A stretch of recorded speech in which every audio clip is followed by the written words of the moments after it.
નમસ્કાર વિદ્યાર્થી મિત્રો, ધોરણ 11 ની અંદર ચેપ્ટર નંબર 7 સંતુલન એની અંદર આજે વિડિયો લેક્ચર 4. લાસ્ટ વિડિયો લેક્ચરની અંદર આપણે કેપી અને કેસીના ગુણોત્તર વાળા એમસીક્યુ સોલ્વ કરેલા. આજના ટોપિકમાં આપણે નવા મુદ્દા પર જવાનું છે. જે નવા મુદ્દાનો આધાર આંશિક દબાણવાળા ટોપિક છે. એટલે મેં બે ટોપિક અત્યારે બોર્ડ પર લીધેલા છે, બંને ઇમ્પોર્ટન્ટ છે. તો આપણે પહેલી જરાક રકમ જોઈ લઈએ. NH2COONH4 જેને એમોનિયમ કાર્બામેટ કહેવામાં આવે છે. NH2COONH4 એમોનિયમ કાર્બામેટ પ્રતિવર્તી પ્રક્રિયા, એનો મતલબ બંધ પાત્રમાં પ્રક્રિયા થઈ રહી છે. તો 2 મોલ એમોનિયા વાયુ બને છે અને 1 મોલ કાર્બન ડાયોક્સાઇડ વાયુ બને છે. તો આ પ્રક્રિયા માટે તમારે કેપી શોધવાનો છે. એમને ઓપ્શન તમે જોઈ શકો છો. 4/27 પીનો ઘન, પીનો વર્ગ છેદમાં 4, પીનો ઘન છેદમાં 8 અને પીનો વર્ગ છેદમાં 9 ઓપ્શન આપેલા છે. જે પી છે એ કુલ દબાણ છે. એટલે અહીંયા ખાસ પી એ તમારે કુલ દબાણ આપેલું છે. હવે આવા તમારા દાખલા તમારે શોધવા છે. અહીંયા તમે જોઈ શકો છો એમોનિયા વાયુ છે, તમારે એનું આંશિક દબાણ શોધવું પડશે. કાર્બન ડાયોક્સાઇડ વાયુ છે તો એનું આંશિક દબાણ શોધવું પડશે. ઘન પદાર્થનો દબાણનો ટોપિક લાગુ પડતો નથી. એટલે પહેલા કુલ દબાણ માટે આપણે આંશિક દબાણનો કન્સેપ્ટ ક્લિયર કરીએ. આંશિક દબાણ એટલે તમે જાણો છો વાયુ પાત્રમાં રહેલા જુદા જુદા વાયુઓ કે જે એકબીજા સાથે રાસાયણિક પ્રક્રિયા કરતા નથી. આ દરેક વાયુના વ્યક્તિગત દબાણને, આ જે દરેક વાયુ પાત્રની દિવાલ સાથે જે વ્યક્તિગત દબાણ લગાડે છે આપણે એને આંશિક દબાણ કહીએ છીએ. તો અહીંયા કુલ દબાણ એનો મતલબ જે વાયુઓ છે, અહીંયા એમોનિયા વાયુ છે, કાર્બન ડાયોક્સાઇડ વાયુ છે, આ બંને વાયુના આંશિક દબાણના સરવાળાને આપણે કુલ દબાણ કહીએ છીએ. તો અહીંયા ઓપ્શનમાં જે પી આપેલો છે તમે કુલ દબાણના સંદર્ભમાં આપેલો છે. તો આપણે એને સોલ્વ કરવો છે. તો જરા ધ્યાનથી જોજો. એમોનિયાના મોલ 2 છે અને વાયુરૂપ મોલ 2 અને 3 છે. તો આંશિક દબાણ કેવી રીતે શોધવાનું? એમોનિયાના મોલ છેદમાં વાયુરૂપ કુલ મોલ, તો વાયુરૂપ કુલ મોલ 2 અને 3 છે. તો તમારા એમોનિયાનું આંશિક દબાણ થશે 2/3 પી આપણે ધારી લીધેલું છે. એટલે 2p/3 એ એમોનિયાનું આંશિક દબાણ થશે. ફરી જોઈ લો, એમોનિયાના મોલ 2 છે અને કુલ વાયુરૂપ મોલ 2 અને 3 છે. તો એમોનિયાનું આંશિક દબાણ 2p/3 એવું થશે. સેમ કાર્બન ડાયોક્સાઇડ વાયુ છે તો આપણે એનું આંશિક દબાણ ધારી લઈએ. તો કાર્બન ડાયોક્સાઇડ વાયુના મોલ 1 છે અને આ પ્રણાલીમાં વાયુરૂપ કુલ મોલ 1 + 2 3 છે. એટલે કે કાર્બન ડાયોક્સાઇડનું તમારું આંશિક દબાણ આ રકમની અંદર હોય તો 1/3 1 મોલ કાર્બન ડાયોક્સાઇડના અને 3 મોલ કુલ વાયુરૂપ મોલ, એટલે 1/3 પી એવું તમે ધારી શકો છો. એમોનિયાનું ફરી કહું છું, 2p/3 1p/3. આ 3 રીતે વાયુરૂપ કુલ મોલ છે એને મેં છેદમાં લખેલા છે 2/3 1/3 અને કુલ દબાણ આપણે પીના સંદર્ભમાં પહેલા ધારવાનું. બસ આટલું તમને ખબર હોય. હવે જો કેપી, તો વાયુરૂપ પ્રણાલી માટે આપણે ખબર છે વાયુરૂપ પ્રણાલી માટે કેપી લખવામાં આવે છે. તો નિપજોની સાંદ્રતા અહીંયા વાયુરૂપ પ્રણાલી છે તો નિપજોનું દબાણ છેદમાં પ્રક્રિયકોનું દબાણ લખીશું. તો નિપજમાં 2NH3 છે, તમે પ્રેશર ઓફ 2NH3 એના 2 મોલ છે એટલે સ્ક્વેર ઇન્ટુ તમે જાણો છો કેપી કેસી ની અંદર સરવાળોનો ગુણાકાર થઈ જશે. એટલે નિપજોનો જે સરવાળો છે નિપજોનો દબાણનો ગુણાકાર કરવાનો, એટલે into pressure of carbon dioxide એનો 1 મોલ છે એટલે ઘાત લખીશું. છેદમાં ના લખાય કારણ કે છેદ સોલિડ છે. કેપી જ્યારે પણ લખતા હોય તો માત્ર ને માત્ર વાયુરૂપ પ્રણાલીમાં નિપજોને અંશમાં અને વાયુરૂપ પ્રણાલીમાં પ્રક્રિયકને છેદમાં. આ વાયુરૂપ પ્રણાલી નથી, આ સોલિડ છે એટલે એને દર્શાવવાનો નહીં. ગમે તે સોલિડ હોય તો એને કેપી કે કેસીમાં આપણે દર્શાવતા નથી. હવે સાંભળો, એમોનિયાનું આંશિક દબાણ હમણાં જ આપણે ધાર્યું. એમોનિયાના મોલ 2 વાયુરૂપ મોલ 3 તો 2p/3. આ 2 એમોનિયાના મોલ છે, 3 કુલ વાયુરૂપ મોલ છે, પી ધારેલું દબાણ છે આખાનો સ્ક્વેર, એટલે એમોનિયાનું આંશિક દબાણ મેં મૂકી કાઢ્યું 2p/3. કાર્બન ડાયોક્સાઇડનું આંશિક દબાણ તો આપણે જાણીએ છીએ 1 મોલ કાર્બન ડાયોક્સાઇડ વાયુ છે અને કુલ વાયુરૂપ મોલ 3 છે તો 1/3 * p એની 1 ઘાત. સાદુરૂપ આપી દઈએ તો 2 નો વર્ગ 4, 3 નો વર્ગ 9, તો 4/9 p². 1/3p એટલે p/3 થશે.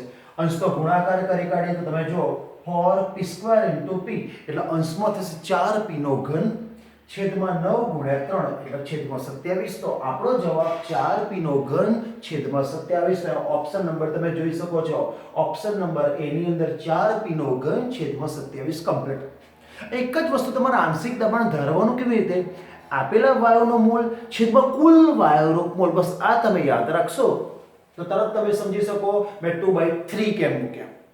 p તમારે ધારવાનું છે અહીંયા 1/3, કારણ કે કાર્બન ડાયોક્સાઇડનો 1 મોલ છે અને કુલ વાયુરૂપ મોલ કુલ 2 અને 1 3 છે એટલે 1/3 p, જ્યાં p એ કુલ દબાણના સંદર્ભમાં લેવાનું છે.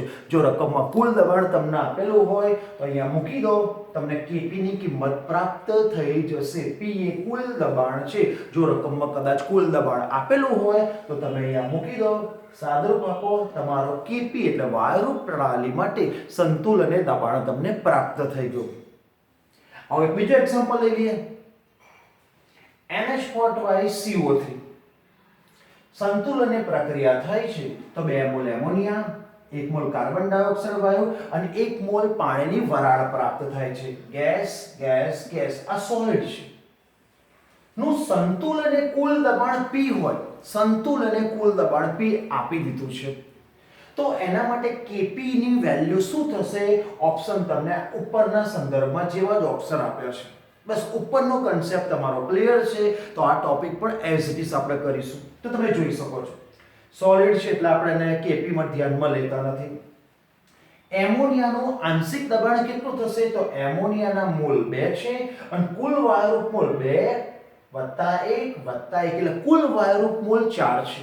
એટલે કે એમોનિયાનું આંશિક દબાણ 2/4 * p લખવાનું, એટલે કે 2p/4 લખીશું. 2 એમોનિયાના મોલ, 4 વાયુરૂપ કુલ મોલ અને અંશમાં p કુલ દબાણ આપણે ધારવાનું છે. તો એમોનિયાનું આપણે ધારેલું જે આંશિક દબાણ છે એ થશે 2p/4. કાર્બન ડાયોક્સાઇડનો 1 મોલ છે, કુલ વાયુરૂપ મોલ 4 છે તો 1/4 * p એટલે કે p/4 એ કાર્બન ડાયોક્સાઇડનું ધારેલું આંશિક દબાણ છે. સેમ પાણી અહીંયા તમે વરાળ સ્વરૂપે છે તો એ પણ દબાણ દર્શાવે છે. તો તમે એના 1 મોલ છે તો 1/4 વાયુરૂપ કુલ મોલ 4 તો 1/4 * p, બસ આ તમારે ધારવાનું છે. કુલ વાયુરૂપ મોલ 2 + 1 + 1 એટલે કુલ વાયુરૂપ મોલ 4 છે. તો એમોનિયાનું આંશિક દબાણ 2/4 * p, 1/4 * p, 1/4 * p, જ્યાં p એ ધારેલું કુલ દબાણ છે. હવે હું શું કરીશ? આપેલા સમીકરણ માટે kp નું સૂત્ર લખીશ. તો kp બરાબર વાયુરૂપ જે નિપજ હોય એને તમારે અંશમાં દર્શાવવાની અને વાયુરૂપ પ્રક્રિયકને છેદમાં. અહીંયા વાયુરૂપ પ્રક્રિયક છે જ નહીં, પ્રક્રિયક તો સોલિડ છે તો વાયુરૂપ પ્રક્રિયકને દર્શાવવાનું નથી. તો તમે જરા જો kp બરાબર NH3 નો પ્રેશર એનો સ્ક્વેર એટલે કે પ્રેશર ઓફ NH3 2 મોલ ઘાતમાં જાય square, pressure of carbon dioxide એની 1 ઘાત, પ્રેશર ઓફ H2O એની 1 ઘાત. હવે મેં જે આંશિક દબાણ ધાર્યું છે અહીંયા મેં તમને બતાવ્યું 2/4 કુલ મોલ 4 તો 4p/3. તો અહીંયા જોઈ શકો છો અહીંયા 2/4 2 વાયુરૂપ એમોનિયાના મોલ છેદમાં કુલ મોલ 4 તો 2p/4 square as it is 1/4 * p, 1/4 * p. આનું સાદુરૂપ આપીશું તો 2 નો વર્ગ 4 p² છેદમાં 4 નો વર્ગ 16 થઈ જશે. આ p/4 p/4 તો અંશમાં p નો વર્ગ * p * p એટલે p ની 4 ઘાત થશે અને અહીંયા તમારા છેદમાં જવાબ થઈ જશે 64. છેદમાં જવાબ થઈ જશે 64. 1 4 1 4 ઉડી જશે તો તમારો જવાબ 16 × 4 એટલે 64 થઈ જશે. એટલે p ની 4 ઘાત છેદમાં 64 તો ઓપ્શન નંબર 1. એટલે અહીંયા જો તમે આંશિક દબાણ ધારતા આવડી ગયું, આપેલા વાયુના મોલ છેદમાં વાયુરૂપ કુલ મોલ આ તમે મોકલો, આપેલા મોલ છેદમાં કુલ મોલ એટલે તમે આંશિક દબાણની અંદર તમે એન્ટર થઈ જશો અને જોડે અંશમાં p તમારે ધારી લેવાનું જ્યાં p એ કુલ દબાણ છે. તો અહીંયા વાયુરૂપ પ્રણાલી માટે kp ના અમુક વખતે પૂછે તો બાળકો સમજી શકતા નથી તો એટલા માટે આ બે એમસીક્યુ મેં પસંદ કરેલ. બીજું જે એમસીક્યુ છે લાસ્ટ ટાઈમ કરેલા છે પણ આની અંદર કંઈક નવો પોઈન્ટ છે એટલા માટે આ ટોપિક સિલેક્ટ કર્યો છે. નિયત તાપમાને 2 લિટરના બંધ પાત્રમાં 4 મોલ PCl5 ફોસ્ફરસ પેન્ટાક્લોરાઇડ અને 4 મોલ ક્લોરીનને ગરમ કરતા, એટલે કે શરૂઆતમાં તમે PCl5 જે 4 મોલ લીધેલો છે અને ક્લોરીન વાયુ એ પણ 4 મોલ લીધેલો છે, એને ગરમ કરતા સંતુલને PCl3 ના 2 મોલ PCl3 ના સંતુલને 2 મોલ પ્રાપ્ત થાય છે. તો આ પ્રક્રિયા માટે Kc નું મૂલ્ય શું હશે? Kc સાંદ્રતા દર્શાવે છે, તો અહીંયા મોલારિટીના સંદર્ભમાં ઓપ્શન તમને આપે છે 3 molar, 2 molar, 5 molar, 8 molar. Direct આનો જવાબ ના મળે. પહેલા સિસ્ટમેટિક આખો દાખલો એકવાર સમજી લો. આવડી ગયા પછી તમે કોરા કાગળમાં દાખલો ટૂંકા સમયની અંદર સોલ્વ કરી શકો છો. તો તમે જોઈ શકો જ્યારે પણ શરૂઆતના મોલ આપેલા હોય અને અંતે આટલા મોલ મળે છે રકમ હોય તો તમારે 5 સ્ટેપ પ્રક્રિયા, શરૂઆતના મોલ, વપરાયેલા મોલ, બાકી રહેલા મોલ અને સંતુલન સાંદ્રતા મોલ પ્રતિ લિટર એટલે મોલારિટી. 5 સ્ટેપ તૈયાર રાખો. પ્રક્રિયા, શરૂઆતના મોલ, વપરાયેલા મોલ, બાકી રહેલા મોલ અને પાંચમું સાંદ્રતા, સંતુલન સાંદ્રતા મોલ પ્રતિ લિટર.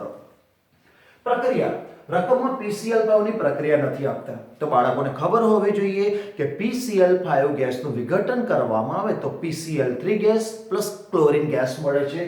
તો સમીકરણ ના આવડતું હોય તો ટોપિક ક્લિયર નહીં થાય. હવે જો શરૂઆતના મોલ તો રકમ વાંચો. 4 મોલ PCl5, તો 4 મોલ PCl5 લીધું છે અને શરૂઆતમાં 4 મોલ ક્લોરીન પણ કીધેલા છે, તો મેં 4 મોલ ક્લોરીન અહીંયા પર. તમને પ્રશ્ન થશે સર Cl2 તો નીપજશે, ત્યારે કેવી રીતે શરૂઆતમાં? પણ શરૂઆતમાં 4 મોલ તમે લીધેલા છે, શરૂઆતના 4 મોલ તો એઝ ઇટ ઇઝ જ રહેવાના છે. એટલે ખાસ યાદ રાખજો, શરૂઆતમાં 4 મોલ PCl5 પણ લીધા છે અને શરૂઆતમાં 4 મોલ ક્લોરીન પણ લીધા છે. શરૂઆતમાં નિપજ ના હોય પણ ઓલરેડી તમે પહેલેથી જ નિપજ લઈ લીધેલી છે એટલે તમે અહીંયા 4 મોલ લીધું છે. હજુ પ્રક્રિયા થઈ નથી, તમે 4 મોલ PCl5 લીધા છે, તો જ્યાં PCl5 ના શરૂઆતના મોલ તે 4 લખો. શરૂઆતમાં 4 મોલ ક્લોરીન વાયુ પણ લીધેલો છે, તો શરૂઆતમાં ક્લોરીનના મોલ તમે 4 મોલ લો. હજુ PCl3 બન્યો નથી એટલે આપણે 0 મોલ લેવાનું. આ સમજવા માટે છે. આ એવો એક્ઝામ્પલ છે જેમાં નિપજ શરૂઆતથી તમે લઈ લીધેલી છે, તો નિપજ એઝ ઇટ ઇઝ રહેશે અને બનતી નિપજ એમાં એડ થશે. વપરાયેલા મોલ, તો વપરાયેલા મોલમાં સિમ્પલ આપેલું જે સમીકરણ છે એના મોલ જોવાનું. 1 મોલ PCl5 એટલે 1x ધરીશ, 1 મોલ PCl3 એટલે 1x ધરીશ.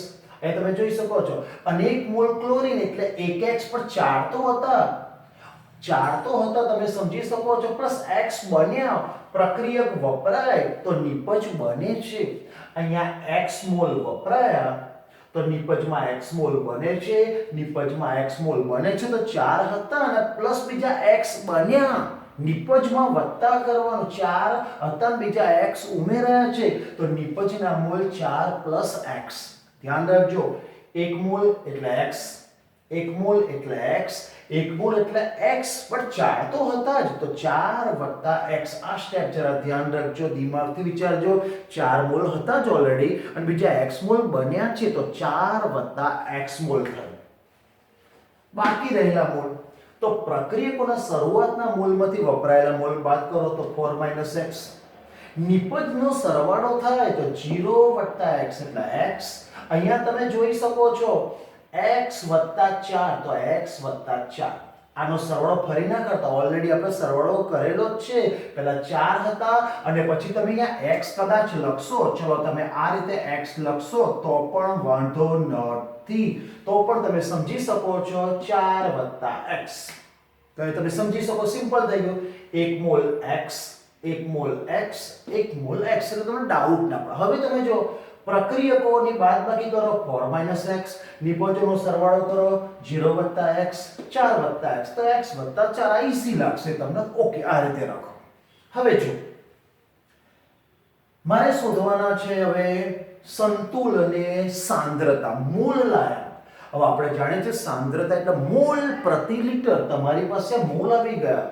રકમમાં જો લિટર, 2 લિટર આપેલું છે, તો આ દરેક પદને 2 વડે તમે ડિવાઈડ કરો. આ મોલ છે મોલ પ્રતિ લીટર એટલે સંતુલનની સાંદ્રતા તો 4 - x છેદમાં 2 લીટર, x છેદમાં 2 લીટર, x + 4 છેદમાં 2.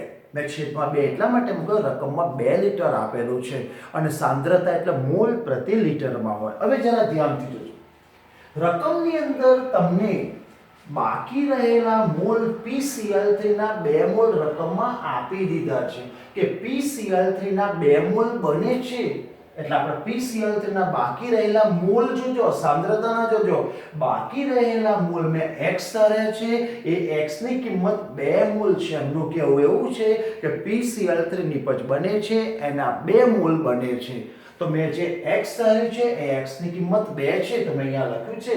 હવે સંતુલનને PCl3 ના મોલ x આપણે x ધાર્યા છે અને એ કિંમત 2 લેવાની છે તો અહીંયા x ની કિંમત 2 અહીંયા લેવાની છે. એટલે કે x ની કિંમત હવે આ સાંદ્રતામાં જ્યાં x દેખાય ત્યાં 2 લઈ લો. તો તમે જોઈ શકો છો યાદ રાખ આ મોલ મળે છે, રકમમાં સાંદ્રતા મળે છે એવું નથી કીધું. એટલે કે આ x ની કિંમત તમારે 2 લેવાની. સંતુલને PCl3 ના મોલ 2 છે તો સંતુલને PCl3 ના મેં x ધારેલા તો રકમ એવું કહે છે x ની કિંમત 2 છે. તો અહીંયા તમારે જ્યાં જે x દેખાય ત્યાં હવે 2 મૂકી દો તો તરત તમે સમજી જશો. 4 - x એટલે 4 - 2 છેદમાં 2 એટલે 1 થશે. 2 ના છેદમાં 2 એટલે 1 થશે. 2 + 4 છેદમાં 2 એટલે 3 થશે. એ કિંમતો હું મૂકવાનો છું. તો કેસનું સૂત્ર લખો, નિપજોને અંશમાં લખો, પ્રક્રિયકોને છેદમાં લખો. PCl3 તમે જોઈ શકો છો x ની કિંમત 2 મૂકે 2 / 2 1 થઈ જશે. Cl2 x ની કિંમત 2 મૂકો 2 + 4 6 છેદમાં 2 3 થાય તો મેં કિંમત 3 મૂકી. PCl5 અહીંયા x ની કિંમત 2 મૂકો તો 4 - 2 એટલે અંશમાં 2 છેદમાં 2 એટલે 1 થઈ જાય. એટલે ડાયરેક્ટ મૂક્યું છે. આવી સામાન્ય ક્રિયા તમે ડાયરેક્ટ કરી શકે અને અહીંયા બતાવીએ તો તમારો ટાઈમ વેસ્ટ થાય. તો જરા ધ્યાનથી જોજો 1 × 3 છેદમાં 1. તો આપણે આ રકમનો જે સાંદ્રતા 3 મોલર આવો જોઈએ તો ઓપ્શન નંબર 1 3 મોલર. ધ્યાનથી જોજો બાળકો અહીંયા કન્ફ્યુઝ થાય છે. રકમમાં 4 મોલ Cl2 પહેલેથી જ લીધેલા છે તો તમારે 4 મોલ દર્શાવો. હવે વપરાયેલા મોલ 1 મોલે x ધારો, 1 મોલે x ધારો, 1 મોલે x ધારવાનું. તો પ્રક્રિયક 4 - x નિપજ 0 + x અને ક્લોરીન 4 + x એટલે x + 4 થાય. મોલ મળી ગયા. હવે સાંદ્રતા એટલે મોલ પ્રતિ લીટર. તમને જેટલા મોલ મળ્યા છે બધાને 2 લીટર વડે ભાગી કાઢો. તમારો ઇક્વેશન થશે. હવે સંતુલને PCl3 ના 2 મોલ આપે છે. ઇટ મીન્સ x ની કિંમત 2 આપી છે. એ 2 કિંમત અહીંયા મૂકી દો અને કેસીના સૂત્રની અંદર કિંમત મૂકી દો. તમારો જવાબ પ્રાપ્ત થશે. કોઈ કેલ્ક્યુલેટર આપણે વાપર્યું નથી. લોજિકલી આપણે સોલ્વ કરીએ છીએ. જેટલું લોજિક વાપરશો એટલું તમારું માઇન્ડ વધારે ડેવલપ થશે. સારો એક્ઝામ્પલ છે આઈ થિંક નીટમાં એકવાર પૂછાયેલો છે. આગળ વધીએ. નિયત તાપમાને 4 લીટરના બંધ પાત્રમાં 2 મોલ PCl5 ને ગરમ કરતા આપણે શરૂઆતમાં PCl5 ના 2 મોલ આપે છે. સંતુલન સ્થિતિએ 55% PCl5 અવિઘટિત રહે છે. એટલે કે 55% PCl5 છે પ્રક્રિયા કરતો નથી. તો એનો મતલબ 100 - 55% એ પ્રક્રિયા કરી છે. ઇટ મીન્સ 100 - એટલે 45% PCl5 નું વિઘટન થાય છે. એમનો કહેવાનો મીનિંગ સમજો. 55% એઝ ઇટ ઇઝ રહે છે. તો એનો મતલબ વપરાયો કેટલો તો 100 - 5 એટલે 45% અહીંયા PCl5 જે છે એનું વિઘટન થાય છે. આ યાદ રાખજો. તો આ દાખલો પણ એ જ રીતે હું ગણીશ. પ્રક્રિયા તો PCl5 નું સમીકરણ PCl5 ગેસ સંતુલન બંધ પાત્રમાં PCl3 ગેસ Cl2 ગેસ. શરૂઆતના મોલ તો રકમમાં PCl5 ના શરૂઆતના 2 મોલ આપેલા છે. PCl3 શરૂઆતમાં નથી એટલે 0 મોલ. Cl2 શરૂઆતમાં રકમમાં નથી એટલે 0 મોલ લીધું. હવે વપરાયેલા મોલ તો અહીંયા જરા ધ્યાનથી જોજો. 45% પ્રક્રિયા થાય છે. ફરી કહું છું 55% અવિઘટિત રહે છે એટલે પ્રક્રિયા થતી નથી. તો એનો મતલબ 100 - 55 ની પ્રક્રિયા કરી છે એટલે 45% એટલે જે પ્રક્રિયક છે PCl5 ના જે મોલ છે એનું 45% વિઘટન થાય. તો 2 ના 45% એટલે 2 × 45 / 100 0.9. ધ્યાન રાખજો, અહીંયા જ્યારે પણ ટકાવારી આપેલી હોય આ 2 ના 45% શોધી કાઢો. તો 0.9 મોલ PCl5 વપરાય છે. હવે જરા ધ્યાનથી જોજો, 1 મોલે 0.9 વપરાય તો 1 મોલે 0.9 બને તો 1 મોલે 0.9 બને. અહીંયા જરા ધ્યાન રાખજો. તમે જો PCl5 નો 1 મોલ છે તો 1 મોલે 0.9 જેટલો વપરાય છે, તો 1 મોલે 0.9 જેટલો PCl3 બનશે અને 1 મોલે 0.9 જેટલો ક્લોરીન બનશે. તમે હંમેશા જાણો છો 1 મોલનો આન્સર, અહીંયા બધો આન્સર સરખો જ આવે. હા, સમીકરણમાં સપોઝ અહીંયા 2 મોલ હોય તો 2 ગુણ્યા 0.9 કરવા પડે, પણ સમીકરણમાં બધાના મોલ સરખા છે એટલે આ x આને પણ x કહેવાય. તો આપણે આ કિંમત 2 ના 45% 0.9 આયા છે તો 1 મોલે 0.9, તો નિપજીનો પણ 1 મોલે 0.9, તો નિપજી ક્લોરીનની પણ 1 મોલે 0.9. બાકી રહેલા મોલ પ્રક્રિયા કરી બાદબાકી કરવાની અને નિપજોનો સરવાળો કરવાનો. તો 2 માંથી 0.9 જાય એટલે 1.1 રહેશે. 0 વત્તા 0.9 એટલે 0.9, 0 વત્તા 0.9 એટલે 0.9. મોલ મળી ગયા. હવે રકમમાં જો લીટર આપેલું છે તો તમારે સાંદ્રતા મોલ પ્રતિ લીટર, તમે આ જે મોલ લાવ્યા છે બધાને લીટર, તો રકમમાં 4 લીટર છે, બધાને 4 વડે ડિવાઈડ કરો. હવે આ આન્સર આપણે ધારો કે નથી જાણતા, ચાલશે. કેસી નું સમીકરણ લખો. તો PCl3 ની સાંદ્રતા ઇન્ટુ Cl2 ની સાંદ્રતા છેદમાં PCl5 ની સાંદ્રતા. હવે જરા ધ્યાનથી જોજો, સપોઝ મારી જોડે કેલ્સી નથી, મારે સ્પીડમાં સોલ્વ કરવું છે તો કે વિચારો 0.9 ને આપણે રેન્ડમલી નજીક 0.8 વિચારો. 0.8 છેદમાં 4 એટલે 0.2, 0.8 છેદમાં 4 એટલે 0.2, એટલે મેં 0.2 મૂક્યું છે. આમ તો થઈ શકે છે 0.9 ભાગ્યા 4 કરો તો 0.225 થઈ શકે છે, પણ હું મારી પાસે કેલ્સી નથી એ રીતે વિચારું છું તો 0.9 ને 0.8 વિચારું છું. તો 0.8 ભાગ્યા 2, 0.8 ભાગ્યા 4 એટલે 0.2, 0.8 ભાગ્યા 4 એટલે 0.2. અહીંયા 1.1 ભાગ્યા 4 મને નથી ખબર, મારી જોડે કેલ્સી નથી, મારી જોડે ટાઈમ પણ તો 1.1 ને 1 વિચારો તો 1 ભાગ્યા 4 એટલે 0.25 મેં કિંમત મૂકી કાઢી. જરા ધ્યાનથી જોજો, આપણો જવાબ થોડોક અલગ આવશે પણ સાચા જવાબથી નજીક આવશે. તો આપણે સ્પીડમાં કરવું છે ને આપણી પાસે કેલ્ક્યુલેટર નથી, ભૂલ ના પડે એટલા માટે ટેકનિક બતાવું છું. તો 0.8 વિચાર્યું તો 0.8 છેદમાં 4 0.2, આનો આન્સર પણ 0.2, 1 ભાગ્યા 4 એટલે 0.25. હવે તમે જુઓ 0.2 ગુણ્યા 0.2 એટલે 0.04 થાય, છેદમાં 0.25 એટલે તમે સમજી શકો છો બંનેમાં 10 જે પોઈન્ટનું સ્થાન અંશમાં પણ શોધાય છે, છેદમાં પણ શોધાય છે. તો સિમ્પલ તમારે 0.04 છેદમાં 0.25 કરશો તો 0.16 આ વિથઆઉટ કેલ્ક્યુલેટર ગણો છે. તો તમારો અહીંયા જે આન્સર આવશે એ 0.16 ની નજીકનો હશે. 0.16 ની નજીકનો. આનો આન્સર મને ઓપ્શન ખબર છે, 0.18 છે, 0.32 છે, 0.38 છે, 0.93 છે. તો 0.16 ની નજીકનો જવાબ કયો છે? તો 0.16 ની નજીકનો જવાબ 0.18 છે. તો તમે જવાબ સિલેક્ટ કરી કાઢો. બાળકો આ બધા ભાગાકાર કરવામાં ટાઈમ વેસ્ટ કરે છે. તમે નજીકની કિંમત લાવો, તમે જે જવાબ લો એની નજીકની જે કિંમત હોય તમે સિલેક્ટ કરી કાઢો. કોઈ કેલ્ક્યુલેટરની જરૂર પડવાની નથી. તો આનો સાચો જવાબ તમે કરશો, કેલ્ક્યુલેટરથી તમે ટ્રાય કરશો, તમારો જવાબ 0.18 ની નજીક આવશે. પણ મેં કેલ્ક્યુલેટર નથી વાપર્યું, મેં ડાયરેક્ટ એક મિનિટમાં મારે સોલ્વ કરવું છે તો મારો જવાબ 0.16 અને 0.16 થી નજીકનો જવાબ હમણાં જ મેં તમને ઓપ્શન કીધું 0.18 છે, આઈ થિંક 0.28 છે, 0.38 છે, 0.92 છે.